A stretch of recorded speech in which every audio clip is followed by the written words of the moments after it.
Hai, nama aku Rizky, aku peminat sejarah, tapi aku bukan ahli sejarah. Di video sebelumnya kita udah bahas tentang 3 manusia purba tertua di dunia. Di antaranya yang pertama ada Sahelanthropus chadensis yang ditemukan di Chad. Yang kedua ada Homo habilis. Terus yang ketiga yang terakhir ada Meganthropus paleojavanicus yang ditemukan di Jawa. Dan di video kali ini masih tentang manusia purba. Aku mau bahas salah satu manusia purba, salah satu spesies manusia purba yang sangat berpengaruh dan menjadi cikal bakalnya manusia modern kayak kita sekarang. Spesies apakah itu? Kita bakal bahas spesies manusia purba yang namanya Australopithecus afarensis. Dan sebelum kita masuk ke pembahasannya, aku pengen negesin dulu sama kamu, buat kamu yang mikir kalau kita itu manusia itu berasal dari kera lah, dari monyet atau segala macam. Aku pengen klarifikasi bahwa manusia tidak berasal dari kera yang ada sekarang kayak gorila, simpanse atau orangutan. Enggak, manusia itu enggak berasal dari kera. Tapi yang sebenarnya terjadi adalah manusia dan kera modern itu memiliki leluhur yang sama, leluhur bersama yang hidup jutaan tahun yang lalu. Ibaratnya tuh kayak saudara sepupu, kita punya nenek moyang yang sama, tapi kita berkembang ke arah yang berbeda. Atau misalnya kayak gini, misalnya ada pohon besar. Nah, si pohon ini tuh ada banyak cabang ya, banyak cabang. Nah, si cabang-cabang dari pohon inilah yang menjadi jalur evolusi. Manusia sama kera modern itu kayak cabang yang tumbuh dari batang yang sama. Tapi masing-masing cabang itu kan tumbuhnya pasti berbeda-beda arah, kan ya begitu. Jadi manusia bukan keturunan kera, melainkan kedua-duanya manusia sama kera ini kayak gorila, simpanse sama orangutan itu punya nenek moyang yang sama. Kita itu hasil dari perjalanan panjang evolusi dari yang aku bilang tadi, dari satu nenek moyang yang sama. Nah, masalahnya, pertanyaannya, kenapa banyak banget kesalahpahaman tentang manusia purba ini? Jadi ceritanya ketika waktu dulu itu masih zamannya penjajahan, Charles Darwin itu punya teori bahwa manusia itu berasal dari Afrika gitu kan. Nah, jadi orang-orang kulit putih ini yang menganggap orang Afrika itu, maaf ya, kayak monyet gitu. Nah, mereka itu mensalahkaprahkan bahwa ya manusia itu bukan dari monyet gitu. Ini yang jadi kesalahpahaman kalau banyak orang yang mengira kalau manusia itu berasal dari kera atau monyet segala macam, padahal nggak begitu ya guys ya. Tolong di garis bawahi. Dan mungkin di beberapa video selanjutnya mungkin aku bakal bahas beberapa spesies manusia purba lagi, dan aku akan selalu mengingatkan itu di awal video, oke? Jadi sekali lagi aku tegasin kalau manusia itu tidak berasal dari kera. Ya udah, tanpa berlama-lama lagi kita langsung masuk aja ke videonya, pembahasan tentang Australopithecus afarensis. Oke, let's go.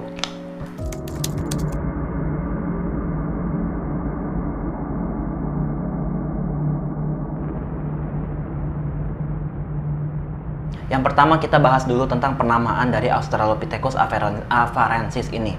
Jadi nama Australopithecus afarensis ini berasal dari 2 kata dalam bahasa Latin dan Yunani.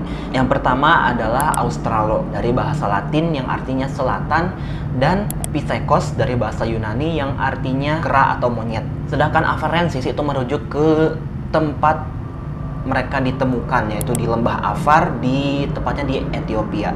Jadi kalau disatuin, Australopithecus afarensis berarti kurang lebih kera dari selatan yang ditemukan di lembah Afar, begitu kira-kira ya.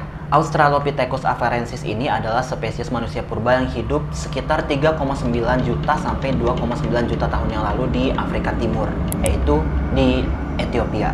Fosil Australopithecus afarensis ini pertama kali ditemukan pada tahun 1930-an. Kemudian dilakukanlah penemuan besar-besaran pada tahun 1970-an. Fosil yang sangat terkenal dari Australopithecus afarensis ini adalah fosilnya Lucy yang digadang-gadang sebagai fosil paling lengkap. Fosilnya Lucy ini ditemuin pada tahun 1974 dan dianggap sebagai contoh bipedalisme awal. Bipedalisme itu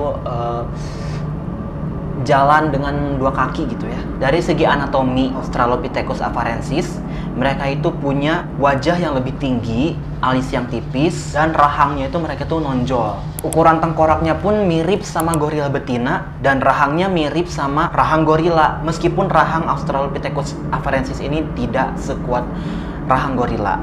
Terus ukuran otak Australopithecus afarensis ini juga bervariasi, beda-beda ukurannya. Mulai dari 365 cc sampai 526 cc. Tapi ukuran rata-rata otaknya itu ada di sekitar 445 cc. Dan otak ini lebih kecil dari manusia modern, yang berarti mereka si afarensis ini belum ya, nggak sepintar kita gitu, nggak sepintar manusia modern. Tulang dan ukuran tubuh afarensis juga nunjukin bahwa adanya perbedaan antara jenis kelamin, dengan jantan memiliki tubuh yang lebih besar dari betina. Dan seperti yang aku bilang tadi, Lucy, spesimen yang paling lengkap di antara fosil-fosil lainnya, fosil-fosil afarensis, tingginya dia itu sekitar 105 cm atau 1,5 meter, dan beratnya sekitar 25-37 kg. Dari tulang lengannya pun ngebuktiin bahwa mereka itu udah bisa berdiri dengan tegak dan menggunakan dua kaki untuk berjalan, tapi lengan mereka itu masih menunjukkan adaptasi untuk manjat pohon. Australopithecus afarensis juga kemungkinan mereka itu adalah makhluk omnivora, yang berarti makan segala, pemakan segala. Dan hasil dari penelitian dari gigi-gigi mereka itu menunjukkan bahwa makanan mereka itu bervariasi tergantung tempat tinggal mereka. Buat mereka yang tinggal di hutan, mereka cenderung untuk makan tanaman hutan C3. Itu kayak daun, buah-buahan, dan biji-bijian dari tanaman yang tumbuh di daerah sejuk atau beriklim basah. Sementara mereka yang hidup di sabana atau di padang rumput, mereka memilih untuk makan tanaman C4 cam, C4, ya gini tulisannya pokoknya ya. Tanaman C4 itu contohnya misalnya kayak rumput-rumputan kayak gitu. Terus mengenai struktur sosial, afarensis ini memiliki dimorfisme seksual tinggi, yang berarti jantan lebih besar daripada betina. Hal ini tuh biasanya nunjukin bahwa masyarakat afarensis ini adalah masyarakat yang poligini, yang berarti satu jantan dengan banyak betina. Misalnya kayak gorila. Tapi beberapa peneliti ini berpendapat bahwa afarensis itu punya dimorfisme seksual yang rendah, yang berarti mereka hidup dalam masyarakat berbasis kekerabatan dengan beberapa jantan kayak simpanse. Kalau kamu belum tahu dimorfisme seksual itu apa, dimorfisme seksual itu adalah perbedaan penampilan atau sifat antara jantan dengan betina dalam satu spesies.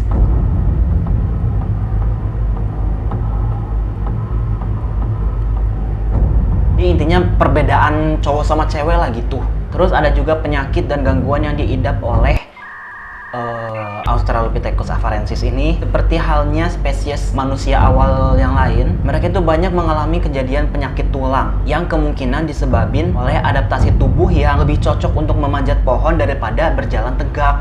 Fosilnya Lucy ini nunjukin bahwa adanya kelainan pada tulang belakang yang disebut dengan kyphosis thoracalis atau punggung bungkuk.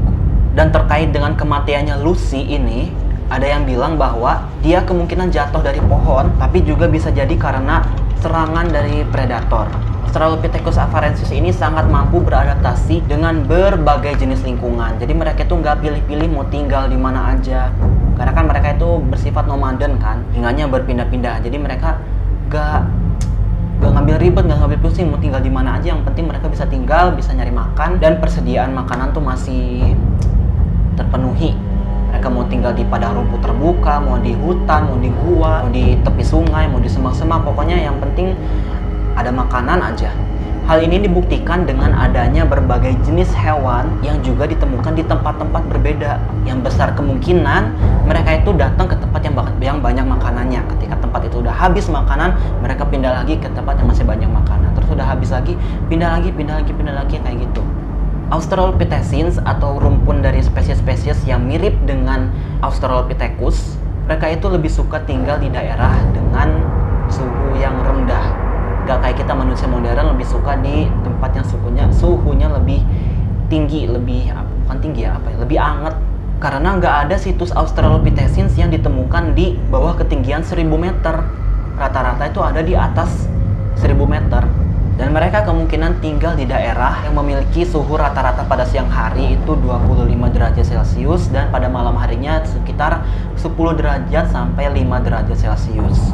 Yang terakhir, Australopithecus afarensis ini telah punah diyakini sekitar 3 juta tahun yang lalu. Meskipun penyebab kepunahan dari Australopithecus afarensis ini belum diketahui secara pasti ya. Ada beberapa teori yang mengatakan bahwa kepunahan itu disebabkan oleh perubahan iklim ekstrim yang memengaruhi kehidupan purba di Afrika. Tapi ada juga yang bilang kepunahan mereka ini disebabkan karena adanya invasi dari spesies manusia purba lain yang lebih cerdas dari mereka. Ada juga yang bilang karena serangan hewan buas, dan masih banyak lagi ini dan itu. Oke, segitu aja dulu video aku kali ini, pembahasan tentang Australopithecus afarensis, yaitu manusia purba yang menjadi cikal bakal dari munculnya manusia modern kayak kita semua. Dan aku ingetin lagi sama kamu, kalau manusia ini, kita semua manusia purba, manusia modern itu tidak berasal dari kera ya guys ya. Bukan dari kera, melainkan dari nenek moyang yang sama dengan kera. Ngucapin terima kasih buat kamu karena udah mau nyempetin nonton video aku dari awal sampai akhir. Jadi kalau kamu suka video ini, jangan lupa klik like, komen, subscribe, dan juga share ke teman-teman kamu supaya kita bisa sama-sama mengetahui sejarah dunia. Mohon maaf jika ada kesalahan kata, ada kesalahan informasi, dan jika kamu lebih tahu tentang Australopithecus afarensis ini, ada yang mau kamu koreksi, boleh banget tolong komen di bawah karena aku juga pengen tahu apa yang salah dari aku, dan aku pengen tahu POV dari kamu. See you later and bye-bye.